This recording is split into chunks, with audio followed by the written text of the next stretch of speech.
Le couple Esther-Willy, qui est un couple très particulier, et c'était pour moi la grande difficulté du film, c'était d'arriver à trouver les comédiens qui allaient les incarner, parce que c'était ces deux rôles pas faciles à tenir du tout.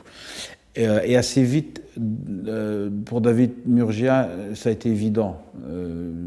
Voilà, parce que je le connais, je l'ai vu au théâtre, je l'ai vu grandir au théâtre, je l'ai vu dans les premières pièces de son frère, de Fabrice, puis j'ai vu les deux, trois petites choses qu'il a fait en cinéma, mais je l'ai vu au théâtre, j'ai vu ses spectacles, et pour moi c'était le personnage. Il avait cette petite boule d'énergie, il a cette fragilité absolue, physiquement il est parfait, on dirait une peinture du Caravage. Je trouve qu'il a un visage qui est très beau, qui passe très bien à la lumière.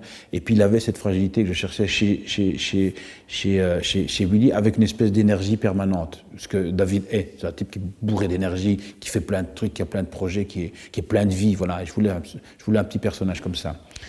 Après, bon, évidemment, il a fallu que je trouve Esther. Ça a été plus compliqué, mais j'avais déjà David. Pour David, ça a été évident dès le départ. Esther, c'est Aurore Broutin, c'est une comédienne du nord de la France, donc j'ai casté beaucoup de filles, et puis, in fine, je suis tombé sur une vidéo qui avait été filmée où elle faisait la scène que je demandais à faire au casting, et j'ai été particulièrement ému par ce qu'elle a fait, donc je pensais avoir affaire à quelqu'un de très très fragile, donc quand je l'ai appelée, j'avais presque l'impression d'appeler en disant il faut y aller vraiment, marcher sur des œufs, je sens que c'est quelqu'un de très fragile quand je vais l'appeler et tout ça. Puis quand je l'ai au téléphone, j'ai eu une espèce de guerrière au téléphone. Donc elle avait totalement incarné et intégré le personnage d'Esther. Et elle est magnifique dans le film, tu verras, elle est juste improbable.